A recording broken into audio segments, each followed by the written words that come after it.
The first time I understood betrayal, it came folded inside a thin white envelope with my name written in my mother's careful blue ink. I was 18, still wearing my graduation sash from Willow Creek High School, when my dad told me to sit down at the kitchen table.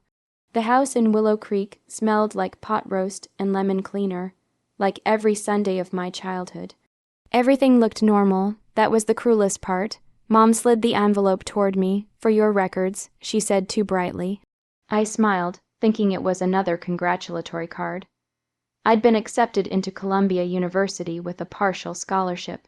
My college fund $187,000 was supposed to cover the rest, years of savings, birthday checks from relatives.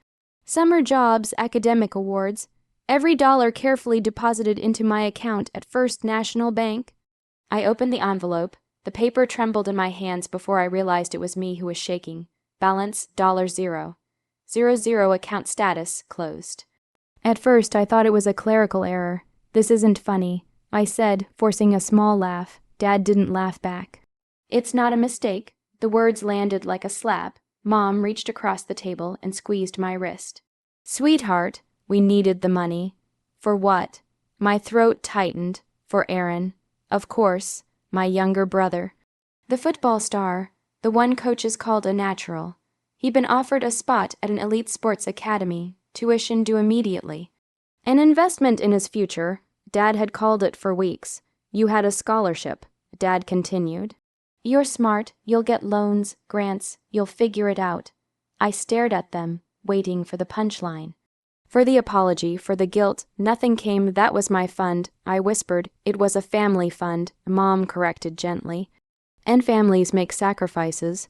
The irony burned. I had sacrificed quietly, constantly. I skipped senior trips to save money. I tutored kids after school instead of going to parties. I chose the cheaper dress for prom.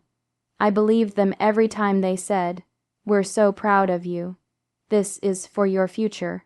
Apparently, my future had an expiration date. Aaron walked into the kitchen mid-conversation, football tucked under his arm. He froze when he saw my face. What happened? Nothing. Dad said quickly, "Adult discussion." I folded the bank statement slowly, precisely, like if I handled it carefully enough, it wouldn't shatter me. In that moment I didn't cry, I didn't scream, I just understood. I understood that love in this house had always come with conditions, and mine had just been repossessed. I didn't go back to my room after the kitchen conversation. I didn't trust myself not to break something, or worse, to break down. Instead, I walked 3 blocks through the quiet streets of Willow Creek to the one place that had never felt conditional. My grandmother's porch light was on, like it always was. Grandma Elinor opened the door before I knocked. She took one look at my face and stepped aside without a word. "You look like someone just rewrote your future," she said gently. "They did," I replied. We sat at her kitchen table, the old oak one with tiny knife marks from decades of Sunday dinners. I told her everything: the envelope, the zero balance, the calm way my parents explained that my brother's dream mattered more than mine. She didn't interrupt. She didn't gasp. She just listened, hands folded, eyes steady. When I finished, her jaw tightened. "They used all of it?" she asked. "All $187,000. She closed her eyes for a long moment, not in shock. In calculation. Grandma Elinor had taught at Willow Creek Elementary School for 35 years. In this town, she wasn't just respected, she was remembered. She had taught mayors, business owners, pastors. She'd written college recommendations for half the adults who now ran Willow Creek. "What are you going to do?" I asked quietly. She looked at me, and something fierce flickered in her silver eyes. "I'm going to tell the truth." That Sunday at St. Matthew's Church, the pews were full, as always. After service, while people gathered in the fellowship hall for pie and coffee, Grandma stood up and tapped her fork against a glass. "I have an announcement," she said calmly. The room hushed. My granddaughter was accepted into Columbia University. Applause rippled through the crowd. "And her parents," she continued, her voice steady as stone, "emptied her $187,000 college fund to finance her brother's sports academy." The applause died mid-clap. My mother's face drained of color. My father looked like someone had punched him in the chest. Grandma didn't raise her voice. She didn't insult them. She simply laid out the facts: years of savings, scholarships earned, the closed account at First National Bank.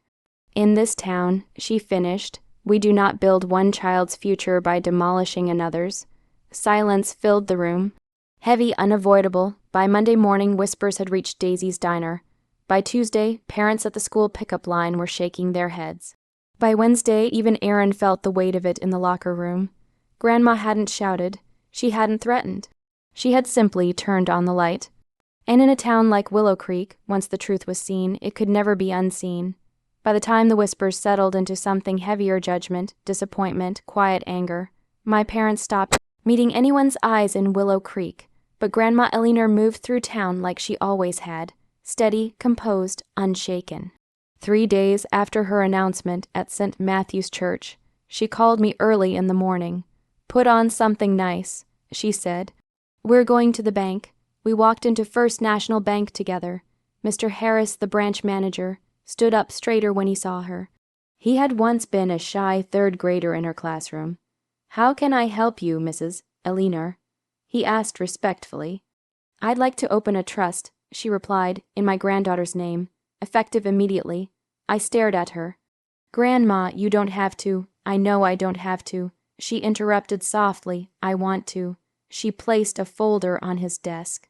Inside were savings bonds, retirement withdrawals, and documents I hadn't known existed. The total came to $92,000. It wasn't the full $187,000 my parents had taken. It wasn't even close, but it was enough to say something powerful. I was worth investing in. "I can't take this," I whispered, my throat tight. She squeezed my hand. "They took your money. They will not take your opportunity." Word spread again, but this time the tone was different. At Daisy's diner, a small donation jar appeared beside the cash register with a handwritten label for her future. No names, no pressure, just quiet support. My former English teacher mailed me a check with a note: "You always stayed after class to help others. Let us help you now." A retired lawyer offered free advice on student loans. The owner of the hardware store handed me an envelope and said, "Education is never wasted." It wasn't charity. It felt like solidarity. Meanwhile, Aaron left for his sports academy with the money that had once been mine. My parents posted smiling photos online, captions full of hope and hashtags about dreams coming true. 8 months later, he came home on crutches, a torn ligament, surgery, no scouts, no contract. The academy contract wasn't refundable. The mortgage payment on our house suddenly doubled. For the first time, my parents looked at me differently, not dismissively, not confidently, but uncertain. Almost ashamed. I didn't gloat. I didn't say, "I told you so." I focused on my applications, my financial aid forms, my part-time job. Because something had shifted inside me. They had taken my college fund, but they hadn't taken my will. And with Grandma beside me and an entire town quietly standing behind me, my future no longer felt stolen. It felt rebuilt. 4 years later, I stepped off the bus into the warm summer air of Willow Creek, with a law degree offer in my bag and honors cords still carefully folded in my suitcase from Columbia University. The town looked smaller than I remembered. The courthouse clock still ticked above the square. The same breeze carried the scent of cut grass and bakery bread from Main Street. But I was different. Grandma Eleanor insisted on organizing a small gathering on the lawn across from the old courthouse.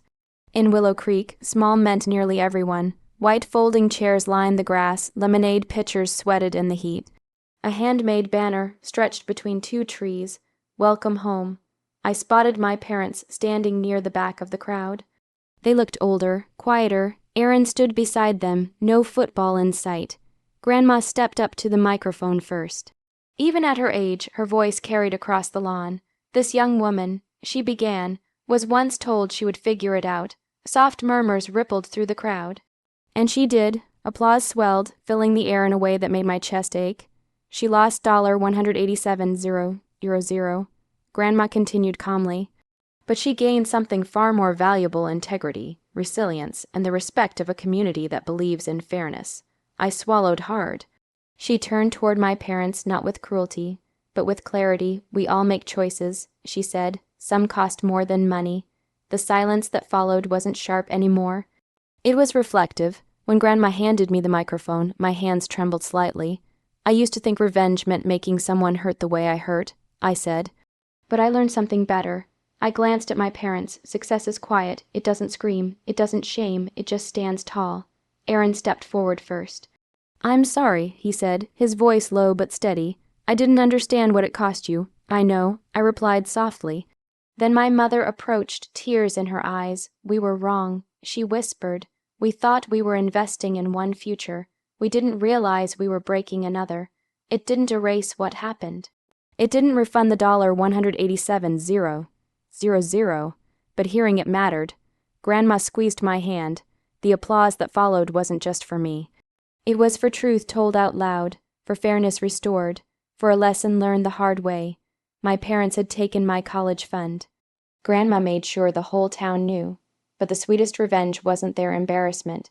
It was standing there, on that lawn, knowing they could never take my worth again.